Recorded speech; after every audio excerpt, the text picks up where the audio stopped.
कहानी की शुरुआत होती है एक आदमी से जिसका नाम इचिरो है। इचिरो ने अपनी फैमिली के लिए एक नया घर खरीदा है, लेकिन उसके घर वाले उसकी मेहनत की ज्यादा कदर नहीं करते। वो शिकायत करते हैं कि ये घर बाकी पड़ोस के घरों से छोटा है। बाप ने फैमिली को खुश करने के लिए सुशी खरीदी ताकि सब मिलकर जश्न मना सकें, लेकिन घर वालों ने टेक आउट खाने से इनकार कर दिया और अपने बूढ़े बाप को छोड़कर रेस्टोरेंट चले गए। इचिरो के पास कोई चारा नहीं था, वो अकेला ही जश्न मनाता रहा। दफ्तर में उसका बॉस उसके नए प्रोजेक्ट पर नाराज होता है जो एनर्जी ड्रिंक्स बेचने की कोशिश कर रहा था और उसकी वजह से कंपनी को बड़ा नुकसान हो रहा है। इचिरो सबके सामने माफी मांगता है, जबकि उसका मैनेजर सब को-वर्कर्स के सामने उस पर चीखता है। मुश्किल दिन गुजारने के बाद जब वो घर लौटता है तो देखता है कि एक गंडा उस जैसे आदमी को लूट रहा है। इचिरो डर के मारे पीछे हट जाता है, लेकिन अचानक उसकी बेटी उसे देख लेती है और उसे बुजदिल होने का ताना देती है। घर के बाहर बैठे हुए इचिरो को एक आवारा कुत्ता मिलता है जिसे उसके मालिक ने छोड़ दिया था। वो कुत्ता उसके करीब आता है, उसका नाम है हनाको, और इचिरो फौरन उसके साथ एक रिश्ता महसूस करता है। बीवी अपने शौहर को कुत्ते के साथ देखती है और फौरन कहती है कि उसे घर से निकाल दो। इसी दौरान वो शौहर को उसकी मेडिकल एग्जामिनेशन की रिपोर्ट देती है जिसमें मजीद टेस्ट करवाने की हिदायत दी गई होती है। इचिरो को डॉक्टर से एक भयानक खबर मिलती है। डॉक्टर उसे बताता है कि उसे स्टेज 4 कैंसर है और वो सिर्फ 3 माह जिंदा रहेगा। वो बीवी को फोन करके ये खबर देना चाहता है, लेकिन वो कॉल नहीं उठाती। इचिरो अपनी बेटी को भी कॉल करता है, लेकिन वो भी नजरअंदाज कर देती है। खाने के वक्त जब वो अपनी फैमिली को अपनी बीमारी के बारे में बताना चाहता है तो सब अपने आप में मसरूफ रहते हैं और उल्टा हर छोटी बात पर उसे ही इल्जाम देते रहते हैं। बीवी शौहर से कहती है कि कुत्ते को घर से निकाल दो, लेकिन अपने शौहर की आंखों में छुपी अजियत को बिल्कुल नजरअंदाज कर देती है। इचिरो अपने पालतू जानवर को गली में ले जाता है और सोचता है कि क्या उसकी फैमिली उसकी मौत पर आंसू बहाएगी। वो हनाको से माफी मांगकर उसे छोड़ने की कोशिश करता है, लेकिन वो हर जगह उसके पीछे पीछे आती है। आखिरकार इचिरो को एहसास होता है कि हनाको ही दुनिया में वाहिद चीज है जो उसकी परवाह करती है और वो बार बार उससे माफी मांगता है। पार्क में उसे एक और आदमी हीरो नजर आता है जो सोचों में घूम बैठा होता है। उसी वक्त दोनों ऊपर देखते हैं तो एक तेज रोशनी उनकी तरफ आती है। एक चीज उन पर बिजली की रफ्तार से गिरती है और इचिरो बेहोश हो जाता है, जबकि अजीब मखलूकन उसे घेरे लेती है और हनाको लगातार भौंकती रहती है। सुबह जब वो जागता है तो देखता है कि हनाको उसके साथ है और हैरत अंगेज तौर पर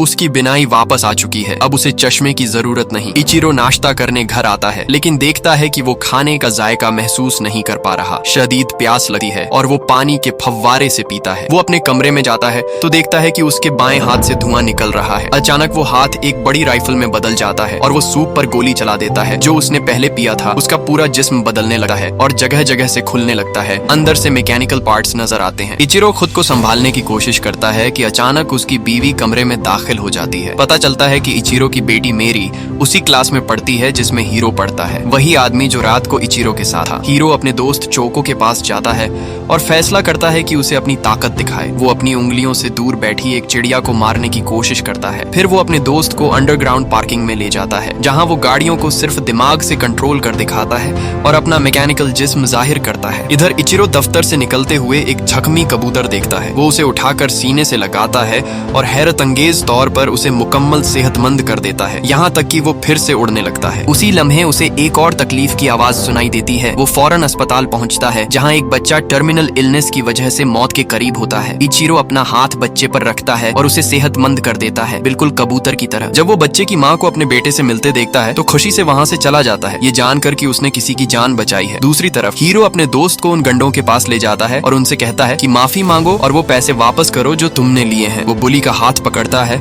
और उसे इतनी तकलीफ देता है कि वो फौरन मान जाता है। हीरो अपनी उंगली उस शख्स की तरफ करता है और जैसे ही गोली मारने लगता है चोको उसे रोक लेता है और कहता है बस करो। उसी बहादुरी को देखकर एक लड़की शियोन उसकी तरफ मुतज्जिब होती है और हॉलवे में उसे अपने जज्बात का इजहार करती है। हीरो उसका शुक्रिया अदा करता है और मुस्कुराते हुए वहाँ से चला जाता है। हमें पता चलता है कि हीरो की माँ तलाक याफ्ता है क्योंकि उसके शौहर ने उसे छोड़कर दूसरी औरत से शादी कर ली थी। शौहर की बेवफाई के बावजूद वो अब भी उसकी सेहत की फिक्र करती है और चाहती है कि हीरो अपने वालिद के साथ वक्त गुजारे। हीरो अपने वालिद के घर जाता है और उनके साथ खाने पर बैठता है, लेकिन उनकी खुशी को देखकर उसके दिल में गुस्सा भर जाता है क्योंकि वो समझता है कि ये खुशी उसकी माँ से छीन ली गई। जब वो अपने सुतैले भाई के साथ खेल रहा होता है तो अचानक अपनी उंगली वालिद के खानदान की तरफ करता है और गोली मारने का सोचता है, लेकिन आखिरकार रुक जाता है क्योंकि उसे एहसास होता है कि वो अब भी अपने वालिद से मोहब्बत करता है। हीरो अकेला घर लौटता है और अर्द गिर्द के घरों से आती खुशी की आवाजें सुनता है। वो एक घर में घुस जाता है और अंदर मौजूद सबको गोली मारकर कत्ल कर देता है। इस दौरान इचिरो अस्पताल में लोगों को बचा रहा होता है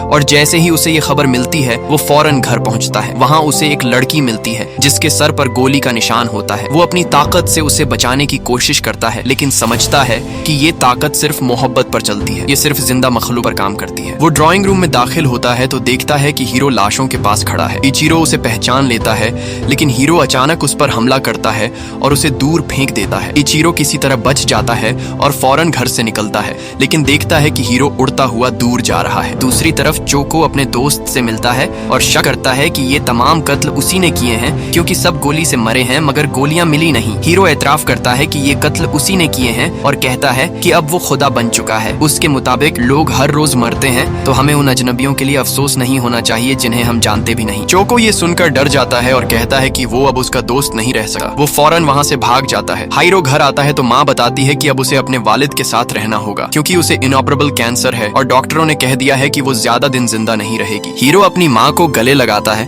और रोते हुए वादा करता है कि वो उसे कभी मरने नहीं देगा। इचिरो घर आकर अपनी फैमिली को बताता है कि कंपनी ने उसे डीमोट कर दिया है। बीवी उस पर चिल्लाती है और मॉर्गेज की फिक्र करती है, जबकि बेटी अपने बाप पर गुस्सा करती है कि वो नाकाम है। इचिरो सोचता है कि वो अपनी फैमिली को भी नहीं बचा पा रहा तो बाकी लोगों को कैसे बचाएगा। अचानक उसे चोको की आवाज सुनाई देती है, जो दुआ कर रहा होता है कि कोई उसके दोस्त हीरो को मजीद कत्ल करने से रोक ले। अब इचिरो फैसला करता है कि वो शक करना छोड़ देगा और अपनी ताकत को इस्तेमाल करके हीरो को रोकेगा। वो अपने रोबोट फॉर्म में बदलकर हनाको को साथ लेकर आसमान की तरफ उड़ जाता है। पार्क में वो चोको से मिलता है। वो दोनों उस रात के बारे में बात करते हैं और चोको अंदाजा लगाता है कि शायद एलियंस ने इचिरो और हीरो दोनों को रिकंस्ट्रक्ट किया है। उसका मानना है कि दोनों के पास एक जैसी ताकतें हैं, इसलिए वो फैसला करता है कि इचिरो को ट्रेन करेगा। वो दोनों जंक यार्ड जाते हैं और इचिरो अपनी उंगली से एक टिन कैन को मारने की कोशिश करता है, लेकिन जाहिर है कि इस बूढ़े को अभी बहुत ट्रेनिंग की जरूरत है, इससे पहले कि वो अपने हरीफ को शिकस्त दे सके। इधर हीरो अपनी माँ को डॉक्टर के पास लेकर जाता है,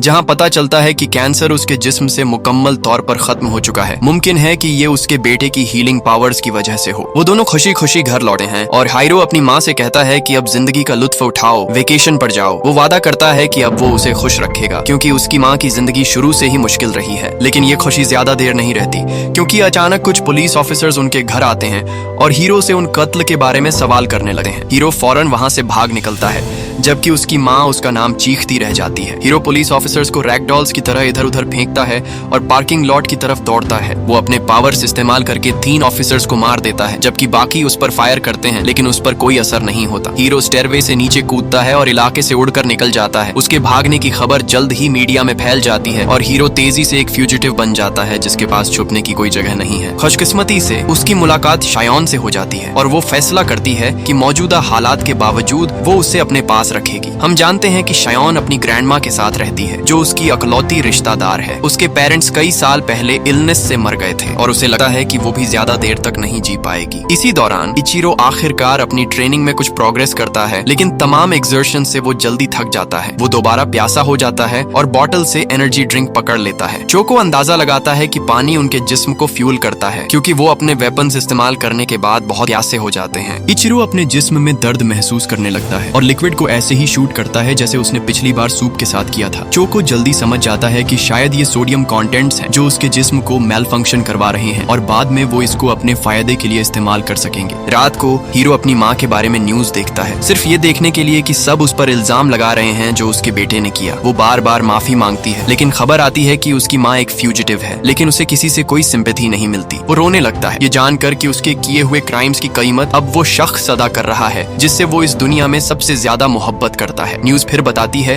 कि उन्होंने उसकी माँ को उसके अपार्टमेंट में मुर्दा पाया है। जाहिर है कि उसने मीडिया के दबाव के बाद सुसाइड कर ली। ये जानकर हीरो शॉक में चला जाता है। वो वीडियो पर कमेंट्स पढ़ना शुरू करता है, सिर्फ ये देखने के लिए कि सब उसकी माँ को गालियां दे रहे हैं। हीरो गुस्से में आ जाता है और अपने पावर्स इस्तेमाल करके कमेंटर्स के कंप्यूटर्स को हैक कर लेता है। वो सबको उनकी स्क्रीन के जरिए शूट करना शुरू कर देता है, जिससे पूरे मुल्क में लोग मरने लगते हैं, क्योंकि डिवाइसेस देखने के बाद लोग फौरन गिर जाते हैं। शन को पता चलता है कि हीरो रात को सो नहीं पा रहा और वो उसे तसल्ली देने की कोशिश करती है, लेकिन वो आदमी उसे कहता है कि वही इन सब लोगों को मारने का जिम्मेदार है। वो उसके सामने ट्रांसफॉर्म करता है और उसे डराने की कोशिश करता है, लेकिन वो लड़की मानने से इनकार कर देती है कि जिससे वो मोहब्बत करती है वही किलर है। हीरो उसे बाहर ले जाता है और आसमान की तरफ उड़ाकर पूछता है कि शायोन को क्या ये सब डराता है। लड़की को सिर्फ इस बात का डर है कि अगर वो उसे छोड़कर चला जाए। हीरो को एहसास होता है कि यह इस दुनिया में वाहिद इंसान है जो उसकी परवाह करता है और वह वादा करता है कि वह हमेशा उसकी हिफाजत करेगा मिलेगा और उसके साथ रहेगा। हीरो आखिरकार सो पाता है और शायन मुस्कुराकर कहती है कि वह आखिरकार बहुत ह्यूमन है। वह किचन में जाती है और अपने पास कुछ महसूस करती है। शायन पलट कर देखती है कि एक आर्मी ऑफ सोल्जर्स अपनी गन्स उसकी तरफ ताने खड़े हैं। हीरो ये देखता है और फौरन उसे पकड़ लेता है, जबकि सोल्जर्स लगातार उसके जिस्म पर फायर करते हैं। वह पलटता है और गुस्से में रिटेलिएट करता है, सबको मार डालता है। जब सब सेटल होता है तो वह देखता है कि शियोन पहले ही मल्टीपल गन वुंड से मर चुकी है। हीरो अपने दोस्त की मौत पर रोता है और फैसला करता है कि मुल्क के सब लोगों को मार डालेगा। इचिरो न्यूज रिपोर्ट्स देखता है रीसेंट मर्डर्स के बारे में और अपने फैमिली को कहता है कि अपने फोन्स बंद कर दो, लेकिन कोई नहीं सुनता और सब खतरे के बावजूद बाहर निकल जाते हैं। मेरी अपने फ्रेंड्स से मिलती है, जबकि वह सब एक हाई राइज की छत पर सीनरीज एंजॉय करने जाते हैं। हीरो अपने आप को हर फोन पर ब्रॉडकास्ट करना शुरू कर देता है, हर सिंगल नेटवर्क पर, और सबको बताता है कि वह अपने फैमिली का बदला लेने के लिए मुल्क को तबाह कर देगा। कोई भी उसे संजीदगी से नहीं लेता जब तक कि वह मैसेज पर शूट करना शुरू नहीं कर देता और लोग हर जगह गिरने लगते हैं। सब पैनिक करते हैं और केओस में भागते हैं, लेकिन उसके अटैक से बचने की कोई जगह नहीं है। इचिरो सिग्नल को हाईजैक करने में कामयाब हो जाता है और चोको सबको कहता है